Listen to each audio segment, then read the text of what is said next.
Hi everybody, and welcome to another edition of First Person, sponsored as always by the Precision Strip Company in Minster. Generations of support and stewardship to that All-Glaze County community in Minster and New Bremen. You couldn't have a better neighbor or a better sponsor for the things that mean a lot to the kids and people of that community. Again, sponsors of First Person here on PressProSMagazine.com, the Precision Strip Company in Minster. Our guest this week is a guy that's very well known in Division IV basketball, particularly in the Cross County Conference, the Shelby County Conference, Miami County, Shelby County, Mercer County, All-Glaze County, Darke County. Roger Kraft, the former basketball coach at Covington and athletic director. I'll give you some numbers and blow your head up a little bit. 15 years as head basketball coach. I counted 171 wins in those 15 years, and of course the athletic director there for a long time.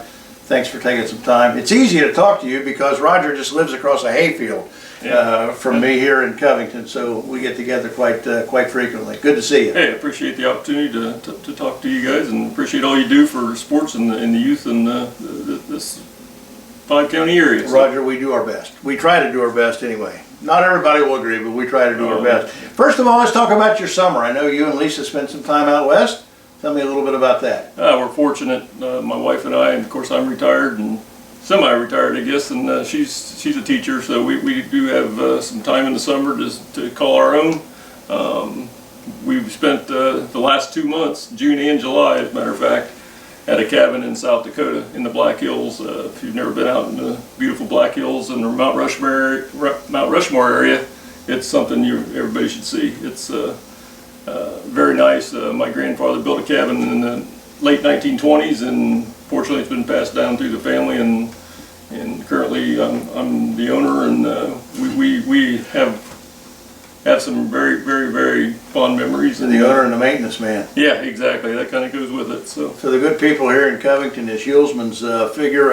But is he on Mount Rushmore yet? Yeah, I think they're working on it. Yeah, they're working on that stone right now. So they're doing some chipping as we speak. Roger, I want to talk about the elephant in the room. Of course, you're a former coach and administrator, athletic director at Covington for all those years, and the question, of course, is should we play because of the coronavirus, or should we wrap ourselves up and go to the basement?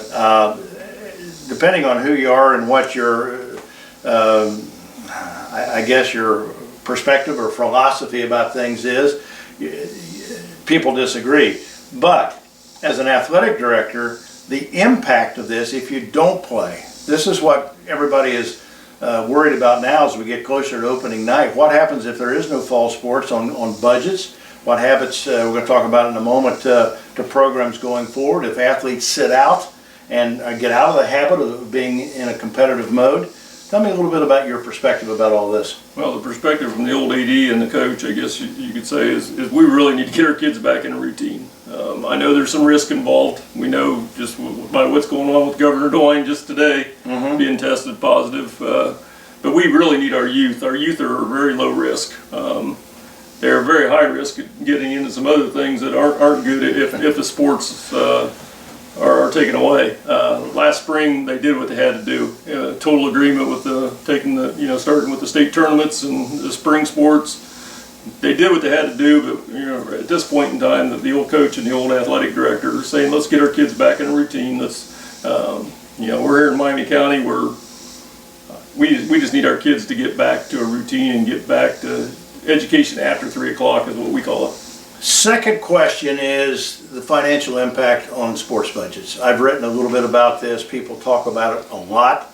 A lot of, frankly, coaches and athletic directors who are still involved and still working would say, hey, I don't want to talk about this on the record, but you're not on the record. Well, you're on the record, but you're not on the payroll anymore. Budget-wise, what would a fall without football and volleyball mean to the Covington athletic budget? And I have a little bit of knowledge about that because I was on the board here at one time. So, what would it mean? Well, in high school, your biggest revenue maker is selling tickets. If for some reason, and they haven't established what's going to happen, right now we're looking forward. We're trying. Everybody in the state at this point is staying positive, saying people are going to be at the games. We're going to be able to sell tickets. That's key. Selling tickets and selling ads. That's the only way. That's the only way you can survive in high school sports. If we miss football, we miss volleyball. Every sport's gonna suffer the consequences. It's a big part of our budget. It's a big part of every high school's budget. It's all relative. It doesn't matter whether you're in Covington in Division 6 or 7, or up in Division 1, or in Princeton, or it's all relative. So it is a major part of your budget. The football tickets that you're gonna sell. Roger Kraft, the pride of Parkway High School. By the way, is your statue up yet? Are they working on that? I Talked about Hillsman a minute ago. Yeah. How about you in Parkway? I don't think that's going to happen, but I'm a proud Panther. We'll put it that way. You're legendary up there. You're huge up there. I don't know about that. They're still talking about your records. Oh, I don't know, but I do like Parkway. I do. I'm a proud Panther. I'm proud to be from Rockford. One of the administrators and a coaching friend of mine in South Central Ohio the other day said, if we do not play fall sports, he says we're going to lose a significant number of athletes going forward, because he said kids get out of the habit Sure. of being competitive. He said they get get interested in other things. They get a job or other interests, and he said this would have a devastating effect on programs going down the road. From this fall. And You agree? And you really can't blame kids. I mean, what are they going to do? At 3 o'clock, they're used to going to the weight room, they're used to going to the field, they're used to going to the court, they're used to going to something where there's a lot of education that takes place from 3 to 6. I don't care what anybody says. If you're a teacher, you do a great job from 8 to 3. But when you're a teacher and a coach, So there is validity in what he said. oh, absolutely. We need our kids back in a routine, and we need to be working with our kids and our youth, and keep them in a straight and narrow, and teaching them about life and teamwork and being loyal and all the great things that you can teach after 3 o'clock. And to me, that's every bit as important what's done before 3 o'clock. Roger, we've written, I think it's no secret anymore, and I think it's fairly commonly known about Covington leaving, Covington East and Bethel leaving the Cross County Conference next year, and going, as you can see on the sign in the background, to the revised edition of the old Three Rivers Conference, along with Milton Union and Lehman and Northridge and Riverside. And Riverside and Troy Christian. So Sure. an 8-team league next year. You are the iron-fisted Roger Goodell, commissioner of that conference. Tell me a little bit about what people can expect from the Three Rivers Conference in 2021. Not this year, but 2021. Right, that's fall of 2020, so, or And all 2021. and all sports. All sports are across the board. We're so excited. There's 3 counties, or there's actually 4 counties involved. There's 5 schools right here in Miami County, and you got Riverside and in Logan County. You got down at the other end of the spectrum, you got Northridge and Montgomery County. Lehman and Shelby You got County. Lehman and Shelby, and then obviously the 5 schools in Miami County. It's just going to be a tremendous opportunity for every school. We're beyond excited. Obviously, this COVID stuff's got us a little bit shaken, but fortunately, we're not starting this fall. We're starting in fall of 2021. So we got time to get everything lined up and ready to go. All the scheduling done. The assigners are hired. We're moving forward. We're excited. I think everybody assumes that the reason you do this is for the value of for the sake of football, because it is a more robust football league than what the Cross County Conference was, top to bottom. But there's some other advantages too in the fact that JV programs certainly get a boost. Yeah. Basketball that's a great basketball conference. All the sports are well represented. Don't forget about wrestling. And wrestling. Boy, I'm telling you what, it's going to be one great wrestling conference. It's going to be the spring sports, baseball, softball. Just across the board, it's going to be even Steven. It's going to be a very competitive. Geographically, I think the farthest trip anybody has is 44 miles. Mm-hmm. And that's pretty good. I mean, when you think of I think that's Northridge to Riverside. That's the southern end of the northern edge. But with all the 5 schools right there between them in Miami County, everybody's trips are 20 miles. And that's big not only for the varsity sports. That's big for the JV, the freshmen, and especially the junior high sports. They're traveling on Monday night or Tuesday night or Thursday night, or they're getting home at a decent time. Plus, it's going to be great competition. It's going to be even Steven. It's going to be buckle up.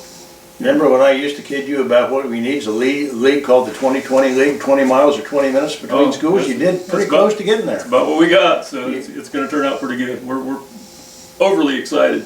Just kind of tickled that we're not starting this fall.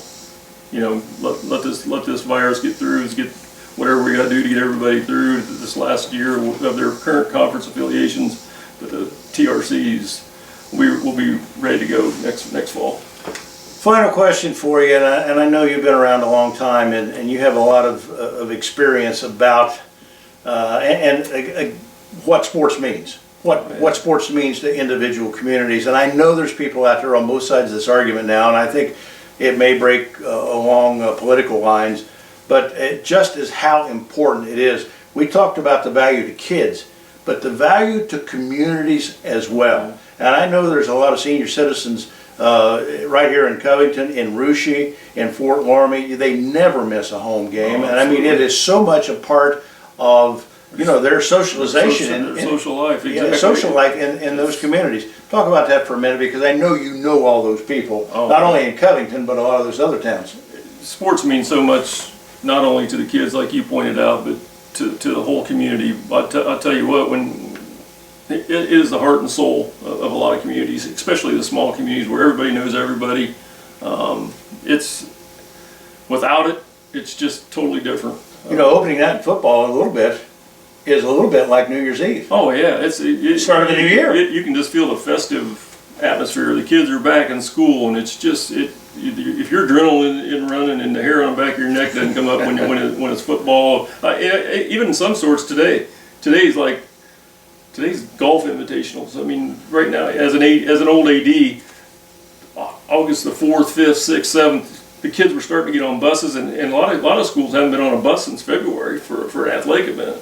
And now today they're getting on and going to the Versailles Invitational. They're going to have the Covington's Girls Invitational, Lady Bucks coming up, and you start looking in the papers, and boy, it's exciting for kids. So do you have a muscle twitch this morning? Oh man, I get excited. I do. It doesn't matter what sport it is. Those kids get uniforms on and they're out there competing and they're doing it the right way. It really does. I still get really excited about competition. Roger, it's great to see you again, and it's great to have you back involved as an administrator in high school sports around here. I know you're as well respected as anybody that I know of in division, particularly in small school sports in this area, and I know this is a credit to the TRC to have you involved. Well, I appreciate that, Sonny, and we're really looking forward to doing some good things for the local communities around here. I know you are. Thanks for the time. And again, Roger Kraft, our guest this week, as this wraps up this edition of First Person, again sponsored by the Precision Strip Company in Minster. And as we always say, you couldn't have a better neighbor, you couldn't have a better sponsor and better support for those communities in Minster and New Bremen and Precision Strip. For our sponsors and Coach Kraft, we thank you for your support for what we do each and every week here on PressProsMagazine.com. We'll see you next time with another edition of First Person. Have a great weekend, everyone.